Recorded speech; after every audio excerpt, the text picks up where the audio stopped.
नमस्कार दोस्तों, स्वागत है आपका आपके अपने YouTube चैनल आईएएस प्रेप पर। आज की तारीख है 20 अक्टूबर 2020, 20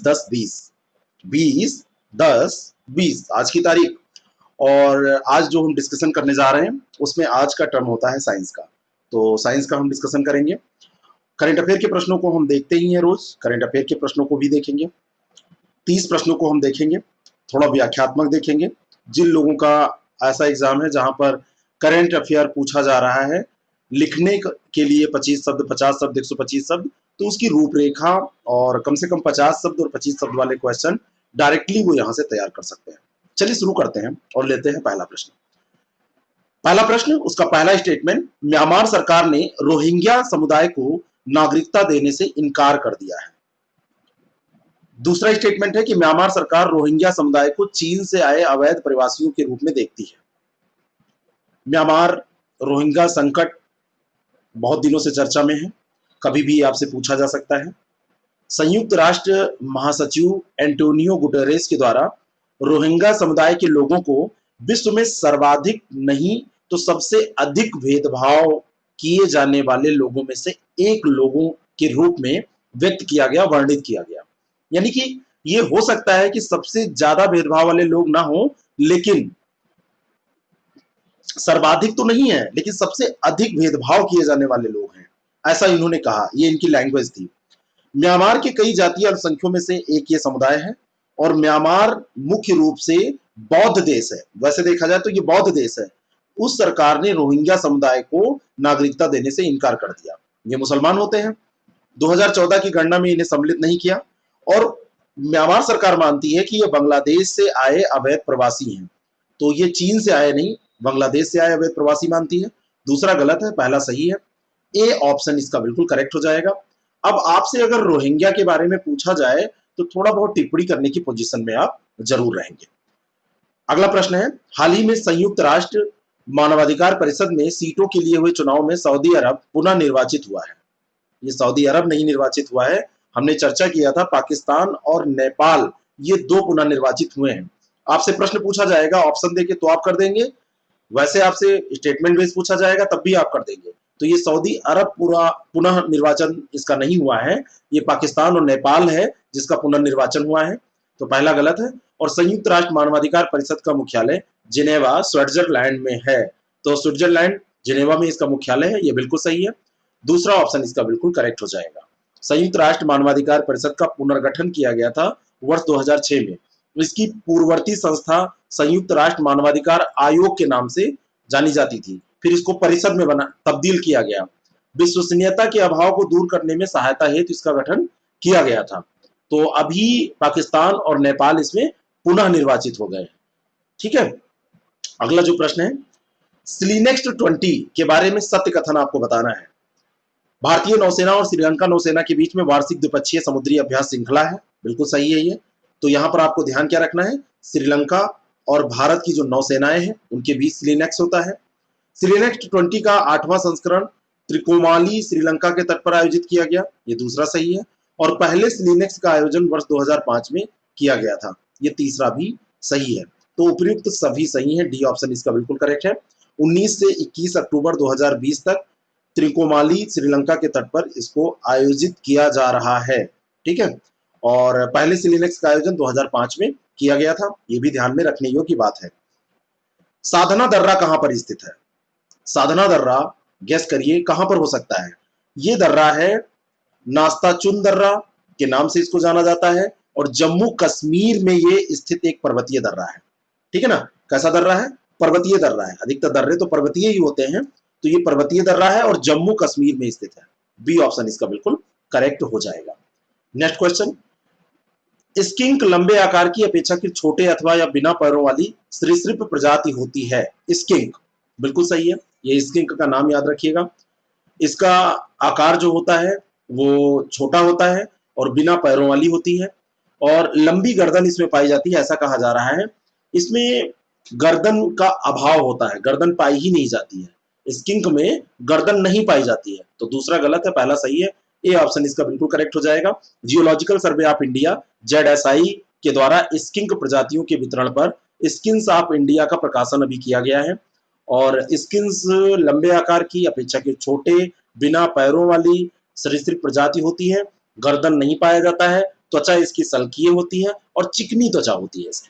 ठीक है, अगला प्रश्न, ग्लोबल हंगर इंडेक्स 2020 रिपोर्ट के बारे में सत्य कथन आपको बताना है। रिपोर्ट में भारत को 27.2 अंक प्राप्त हुए और ये गंभीर श्रेणी में रखा गया। बड़ी शर्म की बात है, 107 देशों की सूची में 94 स्थान पर है और देश में बाल निर्भरता, चाइल्ड वेस्टिंग दर जो है, बाल निर्बलता की दर 17.3% है। बाल निर्बलता की दर 17.3% है। ये सब सही है, डी ऑप्शन इसका करेक्ट है और ये भारत के लिए शर्म की बात है। ठीक है, ग्लोबल हंगर इंडेक्स, ये जो पैमाना जो मापा जाता है, ये 0 से 100 अंकों के मापक पर आधारित होता है। 0 से 100 के मापक पर यह आधारित होता है और भारत का जो अंक है देखिए 27.2 ही है। अगर 33% पासिंग मार्क रखा जाए तो ये पास भी नहीं हो रहा है। ठीक है, 10 अंक से कम स्कोर भूख के निम्नतम स्तर को दिखाता है। भारत का 27 है, कोई बहुत अच्छा नहीं है। भारत में 5 वर्ष से कम उम्र के उन बच्चों जिनकी वजन के हिसाब से जो लंबाई और मतलब लंबाई और वजन उम्र के हिसाब से जो है वो कम होता है, उनकी संख्या भारत में सबसे ज्यादा है। तीव्र कुपोषण को दर्शाता है ये आंकड़ा और भारत में ये संख्या सबसे ज्यादा है। बांग्लादेश और पाकिस्तान की स्थिति भारत से अच्छी है, ये सबसे शर्म की बात है भारत के लिए। और रिपोर्ट में ये जो अंक इसको मिले हैं 27.2, ये कई इससे बदतर कंडीशन वाले इकोनॉमी वाले देश इससे ज्यादा अंक प्राप्त कर चुके हैं। ठीक है, और बच्चों के में जो चाइल्ड स्टर्निंग होती है, चाइल्ड बच्चों का जो नाटापन होता है, इसकी दर 37.4%। बाल निर्बलता जो है वो 17.3%। ये सब इसमें बताई गई है, ध्यान रखिएगा। ब्रह्मोस सुपरसोनिक क्रूज मिसाइल का नौसैनिक संस्करण किस जहाज से सफलतापूर्वक लॉन्च किया गया? तो ये था INS Chennai, sorry, INS Chennai से इसका सफल परीक्षण किया गया है नौसैनिक संस्करण का। किसका? जो नेवल इसका संस्करण है, तो नेवल संस्करण का इसका लॉन्च किया गया, सफलतापूर्वक इसकी लॉन्चिंग की गई है। आईएनएस चेन्नई इसका नाम है। ठीक है, जिससे किया गया है लॉन्च इसको। बी ऑप्शन इसका करेक्ट हो जाएगा। किस देश ने 6 साल के बाद, अब यहां पर देखिए आपसे हो सकता है पूछ लिया जाए ब्रह्मोस का नवल वर्जन या आपसे ब्रह्मोस का नौसैनिक संस्करण पूछा जाए तो आप उसमें क्या लिखेंगे? ब्रह्मोस सुपरसोनिक क्रूज मिसाइल है और उसका नौसैनिक संस्करण आईएनएस चेन्नई से सफलतापूर्वक किया गया, मतलब नौसैनिक संस्करण का आईएनएस चेन्नई से सफलतापूर्वक परीक्षण किया गया। ठीक है, ऐसा आप लैंग्वेज देंगे। और इस मिसाइल को अरब सागर में भारतीय नौसेना के स्वदेशी रूप से निर्मित स्टील्थ डिस्ट्रॉयर से दागा गया था, है ना, और ये अपने लक्ष्य को ध्वस्त करने में सफल रहा, तभी इसको सफल परीक्षण कहेंगे, है ना। इसको पनडुब्बी, जहाज, विमान या भूमि प्लेटफॉर्म से लॉन्च किया जा सकता है। इतनी इंफॉर्मेशन इसके बारे में काफी है। किस देश ने 6 साल के बाद विवादित दक्षिणी चीन सागर में तेल और गैस की खोज फिर से शुरू करने का निर्णय लिया है? चीन सागर की बात हो रही है और यहां पर फिलीपींस ने अभी हाल में घोषणा की है कि तेल और गैस की खोज वो फिर से वहां पर प्रारंभ करेगा। चीन के साथ तनाव के कारण वहां के राष्ट्रपति थे बिनोग्नो एक्विनो 2014 में, उन्होंने समुद्र क्षेत्र में खोज को निलंबित कर दिया था, तेल की खोज को। चीन के कदम के खिलाफ अमेरिका ने भी फिलीपींस का समर्थन किया था, तो अब इसकी हिम्मत फिर से जुटी है और ये फिर से करने जा रहा है। सी ऑप्शन इसका करेक्ट हो जाएगा। न्यूजीलैंड के प्रधानमंत्री जैसिंडा अर्डर्न, जिन्होंने हाल ही में दूसरे कार्यकाल के लिए जीत हासिल की है, किस पार्टी से इनका संबंध है? आपसे पूछ लिया जाएगा जैसिंडा अर्डर्न कौन है? अर्डर्न कौन है? जैसिंडा अर्डर्न, तो ये हैं न्यूजीलैंड की प्रधानमंत्री जिनको दूसरे कार्य के लिए, सेकंड टर्म के लिए फिर से जीत हासिल हुई है और इनकी पार्टी का नाम है लेबर पार्टी। ए ऑप्शन इसका बिल्कुल करेक्ट हो जाएगा। 64 सीटें इनको प्राप्त हुई, 35 सीटों के साथ द्वितीय स्थान पर दूसरी पार्टी रही है और शानदार जीत इन्होंने दर्ज की है। अगला जो प्रश्न है, अंतिम प्रश्न है करंट अफेयर का। किस राज्य या केंद्र शासित प्रदेश ने महिलाओं की सुरक्षा के लिए मिशन शक्ति अभियान लॉन्च किया? मिशन शक्ति अभियान, मिशन शक्ति अभियान जो लॉन्च किया है वो उत्तर प्रदेश सरकार ने लॉन्च किया है। अभियान है, लॉन्च हो गया, क्या होगा, इससे कुछ लाभ मिलेगा या नहीं, ये ना गवर्नमेंट सोचती है ना हम लोग लाभ लेने के लिए तत्पर रहते हैं। गवर्नमेंट को ये कोशिश करनी होती है कि वो अभियान लॉन्च करती रहे जिससे लगे गवर्नमेंट काम कर रही है। ठीक है ना, हम भी इसको देखकर खुश हो लेते हैं। 6 महीने के महिला सशक्तिकरण अभियान मिशन शक्ति की शुरुआत कर दी गई है। 6 महीने का ये पूरा प्रोग्राम है। राज्य के सभी 75 जिलों में महिलाओं के खिलाफ अपराधों के बारे में जागरूकता बढ़ाना और अपराध से निपटना इसका लक्ष्य है। सेफ सिटी प्रोजेक्ट के तहत पिंक स्कूटी और 4 पहिया महिला पुलिस वाहनों को भी हरी झंडी दिखाकर अभी रवाना किया गया। मैंने भी देखा था लखनऊ में पिंक स्कूटी पर जो महिला सिपाही हैं, पुलिसकर्मी हैं, वो लोग अपना सायरन बजाते हुए जा रही थी। लेकिन बस ये प्रतीकात्मक सब होता है, रियल में कुछ हो तो ज्यादा अच्छा लगे। बी ऑप्शन इसका करेक्ट है। कोई पुलिस वाले इसमें देख रहे होंगे तो बुरा नहीं मानेंगे।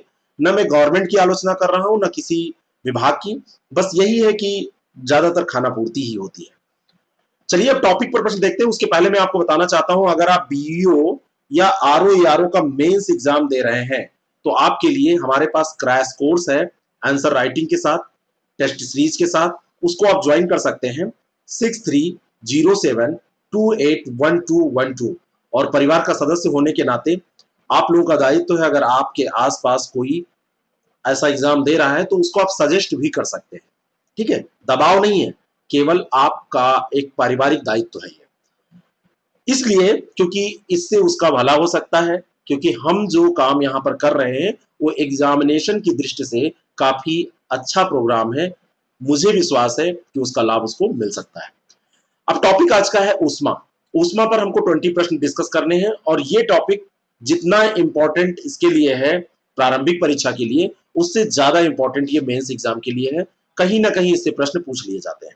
चलिए शुरू करते हैं। जिन पदार्थों से ऊष्मा का चालन बिल्कुल नहीं होता उन्हें क्या कहते हैं? ऐसे जो पदार्थ होते हैं उनको हम कहते हैं इंसुलेटर या ऊष्मा रोधी, जिनसे बिल्कुल ऊष्मा का चालन होता ही नहीं है। बी ऑप्शन इसका करेक्ट है। थर्मल इंसुलेटर, ऊष्मा रोधी कहते हैं इनको। और जिन पदार्थों में ऊष्मा का चालन नहीं होगा उनकी परिभाषा अगर आपसे लिखने को पूछ ली जाए तो आप यही लिखेंगे। जैसे एबोनाइट है, एस्बेस्टास है, इसमें ऊष्मा का वो नहीं होता है चालन बिल्कुल। इसीलिए जो एस्बेस्टास का उपयोग क्या किया जाता है, जरा बताइएगा कमेंट करके। नेक्स्ट क्वेश्चन, निम्नलिखित कथनों पर विचार करें। विकिरण विधि में माध्यम की आवश्यकता होती है। विकिरण विधि में जब ऊष्मा का स्थानांतरण होता है तो उसमें माध्यम की आवश्यकता होती है? गलत बात है। विकिरण विधि में इसकी आवश्यकता नहीं होती है। और दूसरा है ऊष्मा की जो पृथ्वी तक सूर्य की ऊष्मा जो है वो पृथ्वी तक एवं एक अंगीठी की ऊष्मा मानव शरीर तक पहुंचने में विकिरण विधि के द्वारा, आप कह सकते हैं कि विकिरण विधि के द्वारा वो पहुंचती है। विकिरण विधि का योगदान पहुंचने में होता है, तो ये बिल्कुल सही है। अब बताइए कोई माध्यम है, सूर्य से आपके बीच में कोई तार जुड़ा है, या आप आग जलाते हैं तो कोई तार जोड़ते हैं तब आपको ऊष्मा आंच महसूस होती है? ऐसा नहीं है। तो उदाहरण ये याद रखिएगा, विकिरण विधि है वो, तो आपका ये कॉन्सेप्ट क्लियर रहेगा। बी ऑप्शन इसका बिल्कुल करेक्ट हो जाएगा। गैसों तथा द्रवों में ऊष्मा का संचरण किस विधि से होता है? चाहे गैस हो चाहे द्रव हो, एक ऊष्मा संचरण की संवहन विधि होती है। ऊष्मा का चालन पदार्थ के कणों के स्थानांतरण के द्वारा जिसमें होता है उसको कन्वेक्शन विधि, कन्वेक्शन मेथड या संवहन विधि कहा जाता है। पदार्थ के कणों के स्थानांतरण से धाराएं बनती हैं, उनको संवहन धाराएं कहा जाता है। गैसों और द्रवों में ऊष्मा का संचरण संवहन के द्वारा ही होता है। ए ऑप्शन इसका बिल्कुल करेक्ट हो जाएगा। क्योंकि ठोस में कण अपना स्थान नहीं छोड़ते, इस कारण से संवहन विधि के द्वारा। ठोस में क्या है, जैसे जल है, आप हिलाएंगे तो कण ऐसे ऐसे हिलेंगे। गैस में भी मूवमेंट होगा, लेकिन ठोस में ऐसा नहीं होता है। इसी कारण से संवहन विधि ठोसों में काम नहीं करती है। ठीक है ना, समझ में आ गया? ए ऑप्शन इसका बिल्कुल करेक्ट हो जाएगा। धातु के प्याले की अपेक्षा चीनी मिट्टी के प्याले में चाय पीना अधिक आसान होता है, क्योंकि धातु ऊष्मा का क्या होती है? धातु ऊष्मा का सुचालक होती है। और चीनी मिट्टी अपेक्षाकृत वो क्या है? कुचालक है।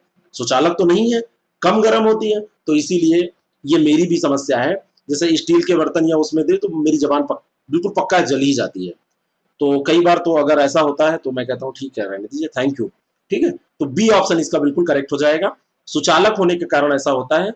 और चीनी मिट्टी जो है वो गर्म भले आपको महसूस हो थोड़ा थोड़ा, बहुत अच्छे कप खरीदेंगे तो उसमें बाहरी सतह आपको गर्म भी नहीं महसूस होगी, लेकिन हल्का फुल्का होगी भी, तो वो सुचालक ऐसा चालक नहीं होता है। वैसे हल्की फुल्की गर्मी आ जाती है, नहीं तो उसको कुचालक ही मानते हैं। अगला जो प्रश्न है, निम्नलिखित तत्वों पर विचार करें। शीत ऋतु में समान ताप पर लोहे की कुर्सियां लकड़ी की कुर्सियों की अपेक्षा छूने में अधिक ठंडी लगती हैं। बिल्कुल सही है।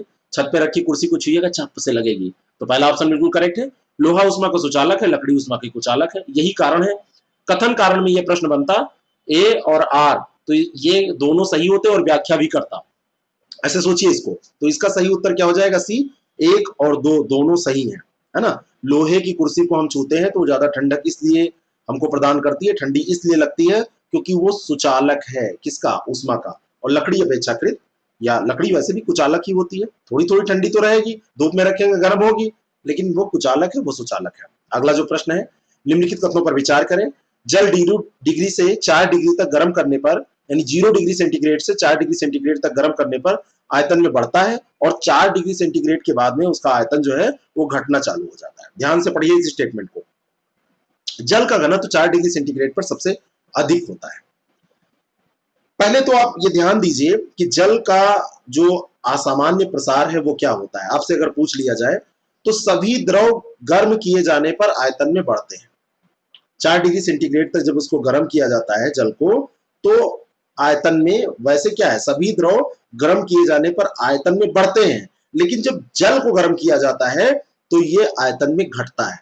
तो वैसे आप नॉर्मल देखेंगे, नॉर्मली तो ये कॉन्सेप्ट सही है, द्रव बढ़ते हैं सब, लेकिन जल घटता है, इसलिए पहला स्टेटमेंट गलत हो जाएगा। 0 से 4 डिग्री सेंटीग्रेड तक जब गर्म करेंगे तो जल का आयतन बढ़ता है, और 4 डिग्री सेंटीग्रेड से बाद में जल का आयतन जो है वो क्या होता है?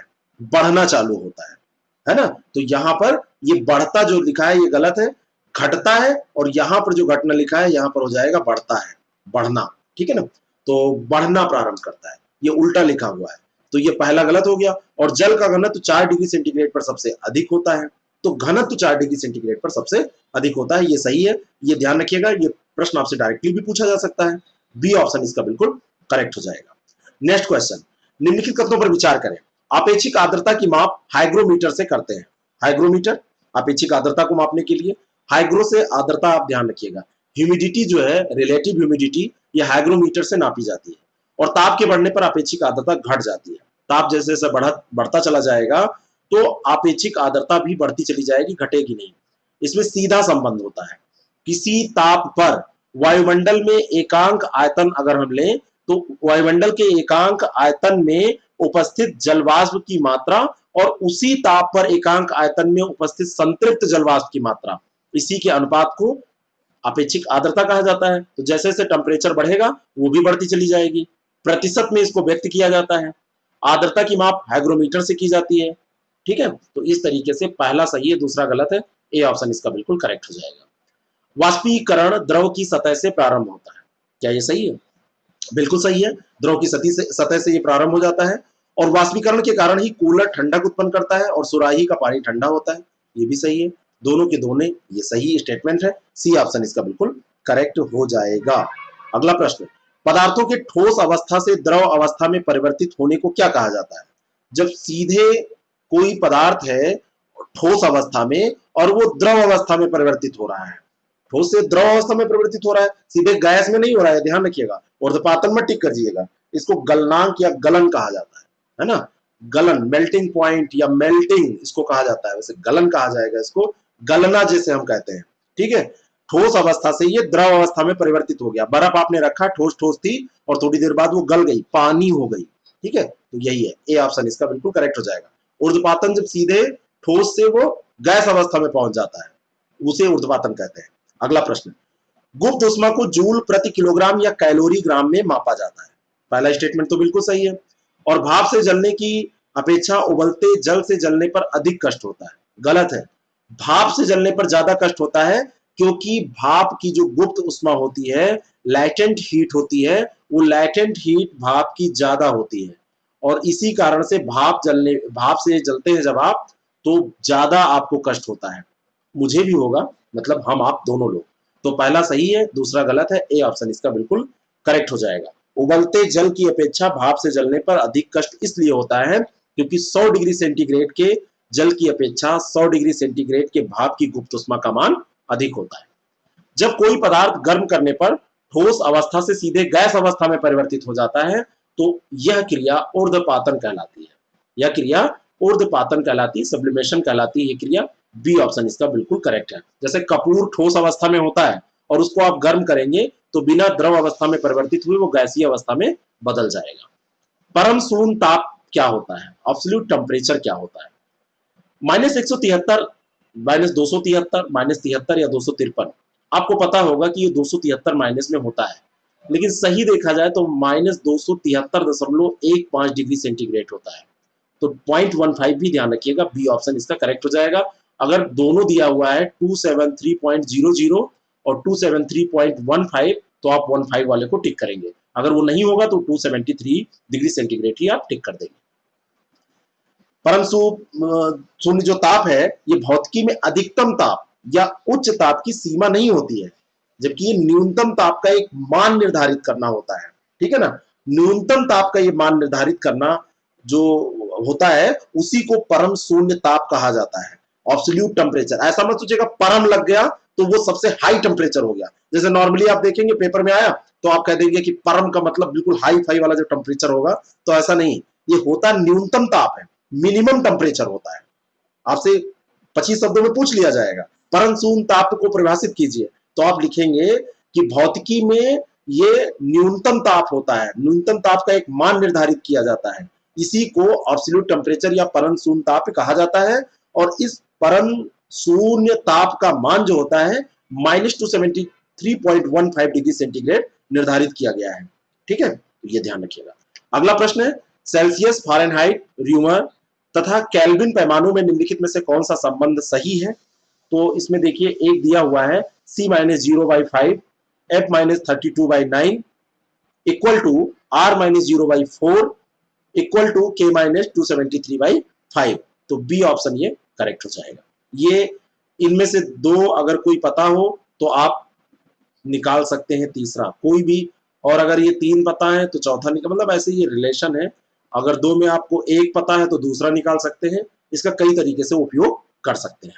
ठीक है, तो दो में से दो पता होते हैं तो एक निकल जाता है। मान लो सेंटीग्रेड और फारेनहाइट चेंज करना है, इस वाले हिस्से का उपयोग करिए। ठीक है, र्यूमर और फारेनहाइट में एक कुछ दिया है, दूसरा निकालना है, तो ऐसे इसको आप याद रखिएगा। अगला प्रश्न, सेल्सियस पैमाने के बारे में कौन सा कथन असत्य है? सेल्सियस पैमाने का आविष्कार फ्रेंच के वैज्ञानिक सेल्सियस ने किया था। फ्रेंच वैज्ञानिक थे ये। सेल्सियस पैमाने का आविष्कार एक स्वीडन के वैज्ञानिक थे, उन्होंने किया था। नाम उनका सेल्सियस था, सेल्सियस नाम से जाना जाता है इसको इसी कारण से। लेकिन ये फ्रांस के नहीं थे, ये स्वीडिश थे, स्वीडन के वैज्ञानिक थे, तो पहला गलत है। दूसरा है कि सेल्सियस पैमाने में हिमांक को 0 डिग्री सेंटीग्रेड तथा भाप बिंदु को 100 डिग्री सेंटीग्रेड में अंकित किया जाता है। बिल्कुल सही है। इनके बीच की दूरी को 100 बराबर भागों में बांटा जाता है, ये भी सही है। और प्रत्येक भाग 1 डिग्री सेंटीग्रेड होता है, तो ये भी सही है। पहला ही गलत है। निम्नलिखित कथनों पर विचार करें। पूर्ण विकिरण तापमापी स्टीफन के नियम पर आधारित है। बिल्कुल सही स्टेटमेंट है ये। स्टीफन का नियम इसी पर आधारित है, पूर्ण विकिरण तापमापी, फुल डिस्टॉर्शन थर्मामीटर, ऐसा कहेंगे। इसकी अंग्रेजी थोड़ा सा ये बताइएगा, है ना, सकल पूर्ण विकिरण तापमापी, ये थोड़ा सा कुछ हमको गलत लग रहा है। इसके अलावा एक टर्मिनोलॉजी होती है पूर्ण विकिरण तापमापी, फुल, इसको पायरोमीटर जो कहते हैं ना, पायरोमीटर ये होता है। ये हटा दीजिए, ये सब हटा के यहाँ पे लिख दीजिए पायरोमीटर, अंग्रेजी की तरफ इसको लिख दीजिए पायरोमीटर। तो स्टीफन के नियम पर आधारित है, पहला सही है। दूसरा है, पायरोमीटर की सहायता से 800 डिग्री सेंटीग्रेड से कम तापमान वाली वस्तुओं को मापा जाता है। कम नहीं, 800 डिग्री सेंटीग्रेड या इससे अधिक वाली तापमान की जो वस्तु है उसका टेम्परेचर मापा जाता है। पायरोमीटर से हाई फाई टेम्परेचर मापा जाता है। तो दूसरा गलत है, पहला सही है। ए ऑप्शन इसका बिल्कुल करेक्ट हो जाएगा। प्लेटिनम प्रतिरोध तापमापी के बारे में कौन सा कथन असत्य है? प्लेटिनम प्रतिरोध तापमापी ताप गुणांक के सिद्धांत पर कार्य करता है, बिल्कुल सही है। प्लेटिनम के तार का वैद्युत प्रतिरोध तापमान के बढ़ने के साथ साथ समान दर से बढ़ता चला जाता है, तो उसी के समान दर से बढ़ता है, ये भी सही है। इस तापमान की परास -200 डिग्री सेंटीग्रेड से 1200 डिग्री सेंटीग्रेड होती है। -200 से 1200 तक आप इसमें माप सकते हैं। और अंतिम है, इस तापमापी में अल्कोहल का प्रयोग किया जाता है। यहां पर अल्कोहल का प्रयोग नहीं किया जाता है, इसमें जो प्रयोग किया जाता है प्लेटिनम के तार का इसमें प्रयोग किया जाता है, अल्कोहल इसमें प्रयोग नहीं किया जाता, इसीलिए इसको प्लेटिनम तापमापी कहा जाता है। अल्कोहल वाली जो तापमापी है वो ऐसे क्षेत्र जहां पे टेम्परेचर माइनस में चला जाता है और माइनस के टेम्परेचर को केवल नापना होता है, वहां पर किया जाता है, क्योंकि वो जमता नहीं है, ये ध्यान रखिएगा। तो डी ऑप्शन इसका करेक्ट हो जाएगा, क्योंकि यही सही है। अल्कोहल का प्रयोग किया जाता है, ये गलत है। अगला प्रश्न, मनुष्य के शरीर का ताप मापने वाले थर्मामीटर के बारे में कौन सा कथन सत्य है? मनुष्य के शरीर को ताप मापने वाले थर्मामीटर जो है उसको क्लिनिकल थर्मामीटर, वो जो थर्मामीटर है उसको क्लिनिकल थर्मामीटर कहा जाता है। बिल्कुल सही है। ये थर्मामीटर जो है ये न्यूनतम बिंदु इसका 95 फ़ारेनहाइट होता है, डिग्री फ़ारेनहाइट, या 35 डिग्री सेंटीग्रेड होता है, तो ये सही है। और इस थर्मामीटर में उच्चतम बिंदु 110 फ़ारेनहाइट होता है और या 43 डिग्री सेंटीग्रेड। 110 बुखार कभी मापा है किसी का? बहुत ज्यादा हो जाएगा। 104-5 की बात दिक्कत होने लगती है ना। तो तीसरा भी सही है, उपयुक्त सभी सही है, डी ऑप्शन इसका बिल्कुल करेक्ट हो जाएगा। जैसे थर्मामीटर सबको घर में रखना चाहिए, ठीक है ना। देखिए, जो चीजें आप आसपास देखते हैं उन पे प्रश्न पूछा जाए तो आप सोचने की कोशिश करा करिए और उनको गलत होने मत दिया कीजिए। द्रव तापमापी या लिक्विड थर्मामीटर में मुख्यतः क्या प्रयोग किया जाता है? मान लीजिए कि आपसे द्रव तापमापी पर 25 शब्द पूछ लिया जाए, तो आप क्या लिखेंगे? आप लिखेंगे ताप मापने वाले यंत्र को तापमापी कहते हैं। इतनी भूमिका बनाएंगे? नहीं, आप सीधे लिखेंगे ताप मापने के लिए पदार्थ की किसी ऐसे गुण का प्रयोग किया जाता है जो ताप पर निर्भर हो। तो द्रव तापमापी में मुख्यतः अल्कोहल या पारा का उपयोग किया जाता है। यही अल्कोहल यहाँ पर, या फिर आप पारा का उपयोग करिए इसमें, या फिर अल्कोहल का उपयोग करिए। तो जब ज्यादा ठंडक वाले प्रदेशों में मापना होता है तो अल्कोहल का उपयोग किया जाता है क्योंकि ये जमता नहीं है। तो ये मुख्यतः प्रयोग किया किसका किया जाता है? दोनों को द्रव तापमापी ही बोलते हैं, तो सी ऑप्शन इसका बिल्कुल करेक्ट हो जाएगा। ऐसे ही जो आपको इंफॉर्मेशन पता है उन्हीं इंफॉर्मेशन के बेस्ड आप आंसर करिए और आपका बिल्कुल सही होगा, अच्छे मार्क्स आपको आएंगे। 1 ग्राम जल का ताप 1 डिग्री सेंटीग्रेड बढ़ाने के लिए आवश्यक ऊष्मा की मात्रा को क्या कहते हैं?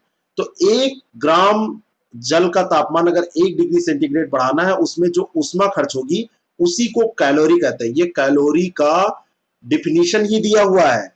1 ग्राम जल का तापमान 1 डिग्री सेंटीग्रेड बढ़ाने के लिए आवश्यक ऊष्मा की मात्रा को कैलोरी कहा जाता है। बचपन में पढ़ा था ना। ऊर्जा की इकाई होती है कैलोरी, और ये मापन की मीटरी पद्धति का अंग है। और एसआई प्रणाली में इसके लिए क्या होता है? जूल। जो यहाँ पे कैलोरी है वहीं पे एसआई पे चले जाएंगे तो वो जूल हो जाएगा, ठीक है ना। और 1000 कैलोरी को 1 किलो कैलोरी कहते हैं। किलो जहां भी आएगा तो 1000 लग जाएगा। मान लीजिए 1 किलोग्राम यानी कि 1000 ग्राम, आप इसको किलो हटाइए तो 1000 लगा दीजिए। 1 किलोग्राम का मतलब 1000 ग्राम, तो किलो का मतलब 1000 होता है। जहां भी लगेगा 1000 इसका होगा। तो इसका जो मात्रा है, इसका मात्रक जो है उसको क्या कहते हैं? वो कैलोरी होती है। 1 डिग्री सेंटीग्रेड बढ़ाने के लिए जो ऊष्मा की मात्रा है वो कैलोरी होती है, 1 कैलोरी। और अंतिम प्रश्न है, निम्नलिखित कथनों पर विचार करें। पहला स्टेटमेंट, ऊष्मा एक प्रकार की ऊर्जा है जो किसी गर्म वस्तु में अधिक और ठंडी वस्तु में कम होती है। बिल्कुल सही है, ऊष्मा गर्म वस्तु में ज्यादा होती है, तो पहला सही है। और ऊष्मा का एसआई मात्रक कैलोरी है। अभी मैंने आपको बताया कि इसका जो एसआई मात्रक होता है वो क्या होता है, भूल गए? ऊष्मा एक तो ऊर्जा है। एक चीज ध्यान रखिएगा, ऊष्मा अगर आपसे कहा जाए कि ऊष्मा ऊर्जा है तो ये सही है। ऊष्मा एक प्रकार की ऊर्जा है, गर्म वस्तु में अधिक होती है, ठंडी वस्तु में कम होती है। ये ऊष्मा के बारे में मैं बता रहा हूं। जब कभी कार्य ऊष्मा में बदलता है तो, या ऊष्मा कार्य में बदलती है तो किए गए कार्य या उत्पन्न ऊष्मा का अनुपात एक नियतांक होता है जिसे ऊष्मा यांत्रिक तुल्यांक भी कहते हैं। इसे जे से प्रदर्शित करते हैं। और ऊष्मा का जो एसआई मात्रक होता है, मैंने आपको अभी बताया था, ये जूल होता है। और जो सीजीएस मात्रक है वो कैलोरी होता है। तो ये वाला जो मात्रक है वो सीजीएस है, और जो एसआई मात्रक की बात हो रही है ये जूल होता है। ये ध्यान रखिएगा। तो दूसरा गलत है, पहला सही है। ए ऑप्शन इसका बिल्कुल करेक्ट हो जाएगा। कैसा लगता है आपको डेली 30? थोड़ा सा परिवर्तित रूप। बहुत ही जल्दी आप लोग के लिए एक डेली 30 में और परिवर्तन होगा, जो बड़ा परिवर्तन होगा किसी लक्ष्य को लेकर होगा। बस थोड़ा सा मेरी व्यस्तता है वो सही हो जाए, उसके बाद में इसको करते हैं। कोई भी कोर्स के बारे में जानकारी लेनी हो या कोई हेल्प की जरूरत, आपको किसी जानकारी के लिए आपको ऐप के माध्यम से अगर जानकारी नहीं मिल पा रही है, या आपको ये सुन के भी नहीं जानकारी मिल रही है, तो आप व्हाट्सएप कर सकते हैं 6307281212 पर। यह हमारा व्हाट्सएप नंबर है। बहुत जरूरी हो तो आप इस पे कॉल भी कर सकते हैं। फिलहाल बीओ और आरओ एआरओ मेंस की कोर्स से संबंधित जानकारी इस पर आसानी से आपको मिल सकती है। अगर आप इसको ज्वाइन करना चाहते हैं, इच्छुक हैं, तो कर सकते हैं। Thank you very much. All the best.